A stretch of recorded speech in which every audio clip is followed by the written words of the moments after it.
Fala pessoal, tudo bem com vocês? Sejam bem-vindos a mais um episódio do podcast Falando Cinema, e no episódio de hoje a gente vai comentar sobre o filme do Flash. Mas pode ficar tranquilo que esse episódio aqui não é pra fazer um review, uma crítica do filme, porque senão seria puro ódio, porque eu achei o filme terrível, uma merda total, mas pra comentar não só sobre algum aspecto do filme do Flash, mas também conversar um pouquinho sobre a indústria de Hollywood, sobre efeitos visuais e sobre o que está acontecendo, meu irmão, porque a gente está vendo cada vez mais o tempo passar, as tecnologias avançarem, sabe, as paradas ficarem mais acessíveis para os estúdios e para a gente está vendo série de televisão, de streaming, investindo pesado, inclusive nos efeitos visuais, efeitos especiais, e mesmo assim nós temos tido recentemente coisas deploráveis, horrorosas, como é o caso do filme do Flash, que tem um CG horroroso. Então a gente vai comentar um bocado sobre isso nesse episódio. Mas antes da gente falar sobre esse assunto, não custa nada lembrar a todos vocês que o Falando Cinema ele é um canal de YouTube, certo? O YouTube é a nossa principal plataforma. Então para você que está escutando a gente aí nas plataformas de áudio, aí no Spotify, no Amazon Music, no Google Podcasts, vai lá no YouTube e procura lá Falando Cinema, se inscreva no canal, dá uma olhada nos vídeos lá. Inclusive eu quero aproveitar essa oportunidade, porque o podcast também é publicado lá no YouTube, certo? Numa versão de áudio / vídeo, mas não é vídeo, não é mesa cast. Vocês entenderam o que eu tô falando? Eu quero aproveitar essa oportunidade para agradecer, cara, pela repercussão positiva que o vídeo do Dragon Ball tem tido, cara. Muitas visualizações, vários inscritos novos chegando lá no canal por conta desse vídeo. É um vídeo que eu planejei com muito carinho, então, cara, muito obrigado. Continua compartilhando esse vídeo com o máximo de pessoas que você puder, mano. Quem que você conhece que é fã de Dragon Ball, que tinha esse preconceito, assim como eu, de rever o anime e que reviu e que pegou várias mensagens, várias coisas bacanas, mano, manda pra essa pessoa, porque ela com certeza vai curtir esse vídeo, porque ficou muito, muito bom. Ah, e aproveitando, já que novos inscritos têm chegado lá no canal Falando Cinema, eu também quero falar que nós estamos quase chegando aos 300 inscritos, gente. Muito obrigado por cada inscrito lá do canal, vocês, nossa, me ajudam demais dando like, não só se inscrevendo, tá? Mas dando like no canal, deixando comentário, compartilhando. Gente, isso ajuda demais no engajamento, e quanto mais pessoas dão like, mais o vídeo chega para outras pessoas, certo? Então, por favor, nos ajude lá no canal Falando Cinema, deixa o like no vídeo, enfim, tudo isso. Dito isso, vamos trocar uma ideia sobre o que está acontecendo na indústria de Hollywood. A notícia que me fez gravar esse episódio aqui do nosso podcast foi a notícia de que os artistas de efeitos visuais que trabalham para a Marvel / Disney estão pensando em se sindicalizar. E essa notícia isolada pode parecer um tanto quanto inofensiva, sem muitas repercussões, é só uma questão de organização, mas, cara, dado o contexto que tem acontecido nos filmes de herói, por exemplo, no caso do filme do Flash, que vai ser o objeto aqui desse podcast, cara, isso tem uma relevância gigantesca, gigantesca. Bom, a utilização massiva da computação gráfica no cinema se deu com o início do novo milênio. A partir dos anos 2000 ali, era cada vez mais e mais comum a presença de computação gráfica nos filmes.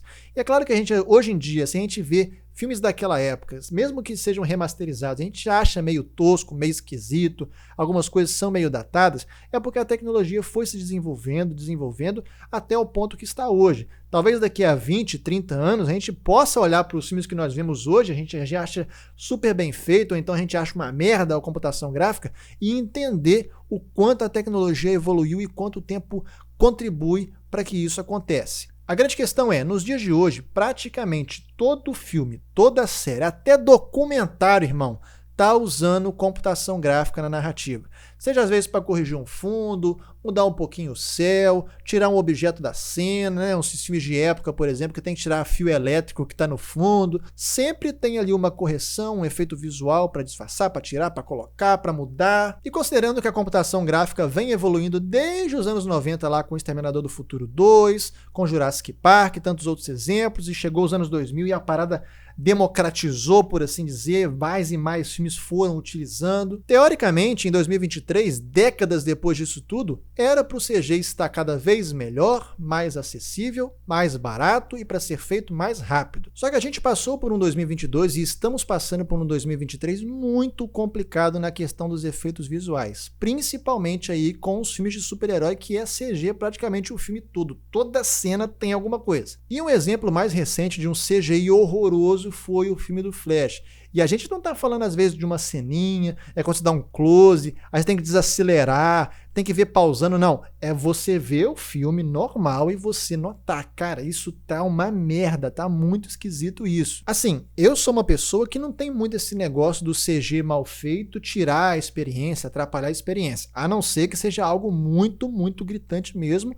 Geralmente nesse ponto aí eu não tenho muito o que reclamar. Mas no caso do filme do Flash, gente, é impossível passar pano. Realmente a computação gráfica tá um terror. E a questão é, em quem que a gente deve colocar a culpa? É no estúdio que autorizou isso? São nos artistas de efeitos visuais que não fizeram um bom trabalho? É no diretor? É na grana? É no pouco tempo? Qual que é a grande questão em volta disso tudo que tem acontecido, desses filmes, dessas séries que nós temos visto cada vez mais um CG horroroso, certo? Como, por exemplo, a série da She-Hulk, que nós temos vários momentos terríveis, a série de Invasão Secreta, que eu já falei aqui no podcast, que é terrível também, e no episódio final uma merda o CG, e também no filme do Flash, cara. O que tá acontecendo com a indústria de Hollywood? Obviamente, eu não sou artista de efeitos visuais, então eu não posso falar com conhecimento de causa, certo? Sobre como é que é a profissão, o que tem que ser feito, mas eu já vi diversas notícias, artigos, vídeos de pessoas que trabalham na indústria, que entendem do assunto e que eles basicamente explicam uma coisa. Para um efeito ficar bom, para ficar bem feito mesmo, basicamente são dois vetores que devem ser utilizados. O primeiro é orçamento. Tem que ter grana para ficar maneiro. Isso aí a gente sabe de cor. Só que aí nesse sentido a gente vê, por exemplo, o filme do Flash é um filme milionário, cara. A série da She-Hulk, a série de Invasão Secreta são séries que têm um investimento pesado em orçamento. Então, para onde é que tá indo essa grana? Esse é o primeiro vetor, questão de orçamento, e obviamente orçamento de filme, nem todo orçamento de filme é para o efeito visual, efeito especial. Obviamente que não, tá, gente? Isso é uma outra questão. Mas o que eu estou falando aqui é de filmes e séries com investimento. Qual que é o segundo vetor? E esse talvez seja o principal e mais importante para um efeito ficar bem feito. O tempo. E eu acho que esse é o principal problema. Porque, como a gente falou, os efeitos visuais estão sendo utilizados de forma tão massiva. Praticamente todo o filme, toda a série. Mano, até documentário agora tá usando CG, cara. Aquele documentário maravilhoso da Apple TV Plus, o Planeta Pré-Histórico, ele é todo feito em computação gráfica. E é uma coisa maravilhosa de bem feita, tá? Inclusive, é um elogio. É um exemplo aqui do que um CG bem feito, bem aplicado, sabe? As texturas. Tudo é muito bem feito. A parada é que o mercado hoje em dia está totalmente diferente de como era antes, porque está tendo essa democratização ainda maior da utilização da computação gráfica e o mercado hoje ele é bem diferente, porque alguns anos atrás, quando a gente falava de estúdio que mexe com efeitos visuais, a gente falava principalmente de ILM, que mexia com Star Wars e Disney, e de Weta, que mexia com Warner e Senhor dos Anéis. Hoje em dia não existe só essas duas, tem uma porrada de estúdios de efeitos visuais e cada dia aparece um novo fazendo um trabalho excelente, sabe? Mas ao mesmo tempo, com o passar do tempo, parece que o negócio está regredindo, porque cada vez mais resultados de filmes, de séries com CGI terríveis. O que está acontecendo?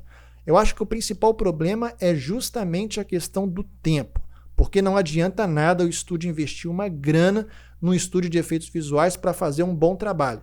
Se não derem um prazo razoável para ele, se não derem tempo para o artista trabalhar naquela cena, trabalhar naquela sequência, naquele shot, se não fizerem isso, não vai adiantar o orçamento milionário, não vai servir de nada, porque precisa de tempo. Porque para criar um negócio totalmente do zero, uma simulação, mano, tem muito detalhezinho, um negócio que acontece aqui no canto da cena, sabe? Para fazer um negócio bem feito mesmo, precisa de tempo, cara. E é isso que eles não estão tendo. Somado a isso, há pouco tempo atrás, nós tivemos várias notícias sendo divulgadas de artistas que trabalham com efeitos visuais, reclamando da postura de vários estúdios, inclusive da Marvel/Disney, dando prazos ridículos para eles trabalharem, e eles trabalham fim de semana, trabalham de madrugada, sabe, ficam horas e horas e horas no negócio, mas ainda assim o negócio não fica bom, porque o prazo que eles dão é muito curto, cara, então não dá para caprichar quando você tem pouco tempo para fazer um job. E é exatamente por isso que essa notícia que os artistas estão pensando em se sindicalizar é algo tão importante, cara, e pode gerar repercussões realmente boas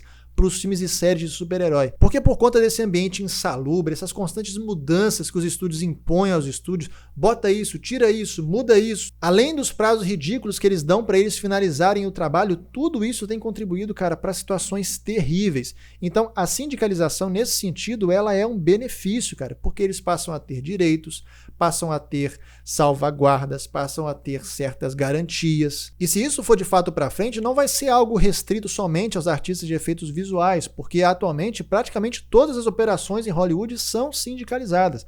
A gente tem sindicato dos atores, tem sindicato dos roteiristas, inclusive ambos estão em greve, cara, e eu fico pensando, imagina, cara, com esses prazos doidos, os estúdios fazendo o que querem com os estúdios de efeitos visuais, e se eles se sindicalizarem e estarem em greve, sabe, para promover mudanças mesmo na indústria, mudanças positivas. Porque, na minha opinião, por exemplo, eu prefiro esperar um filme ou uma série alguns meses, até mesmo anos, para que ela venha bem acabada, bem feita, inclusive com CGI bem feito. É claro que CG ruim sempre existiu, existe e sempre vai existir, tá? Nem todo filme, nem toda série também precisa ser um avatar do James Cameron, de tão detalhado, bem feito, a captação, aquela coisa toda e tal. Não tô falando isso. Só tô dizendo aqui que talvez essa reclamação coletiva que nós estamos fazendo sobre o CG nos filmes e nas séries atualmente não é por conta da limitação da tecnologia e às vezes nem é por conta do orçamento, mas sim por falta de tempo, cara, porque os estúdios não dão prazos razoáveis para os estúdios fazerem, e eles têm que entregar. Eles não podem falar assim, não vou entregar não porque eu preciso de tempo para caprichar. Então o estúdio vai pegar e vai contratar outro, que vai fazer mais rápido e às vezes até mais barato. E querendo ou não, o estúdio de efeitos visuais precisa daquele job porque trabalhar para uma Marvel, trabalhar para uma Disney, uma Warner da vida, é grana, a empresa precisa se manter, precisa pagar a galera precisa se sustentar, tudo isso é importante. Então, mano, mesmo que eles deem um tempo terrível e ridículo, a ponto de ficar uma merda, como ficou no caso do filme do Flash, eles têm que entregar aquele job, mano. Não é culpa deles. Eles têm que fazer. No fim do dia, essa notícia de possível sindicalização dos artistas de efeitos visuais, na verdade, pode acabar gerando um efeito muito positivo na indústria. Não somente que vai impactar a vida deles enquanto artistas e funcionários e os estúdios que estão surgindo, mas principalmente, e no final das contas, afeta também a gente, porque vai parar essa reclamação coletiva de que o CG do filme de herói tá uma merda, como é o caso do filme do Flash. Tá bom, pessoal? Então esse foi o episódio de hoje, espero que vocês tenham gostado desse conteúdo e eu quero saber a sua opinião aqui nos comentários. O que você acha disso? Você acha que essa sindicalização pode de fato resolver o problema do CG em Hollywood ou você acha que não vai adiantar nada? Deixa todas as suas opiniões aqui nos comentários, eu quero saber a sua opinião, desde que seja feita, claro, com educação, com civilidade, tudo no debate, tudo no respeito, tudo no amor, beleza, pessoal? Muito obrigado por você ter ficado até aqui e a gente se vê no próximo episódio. Tchau!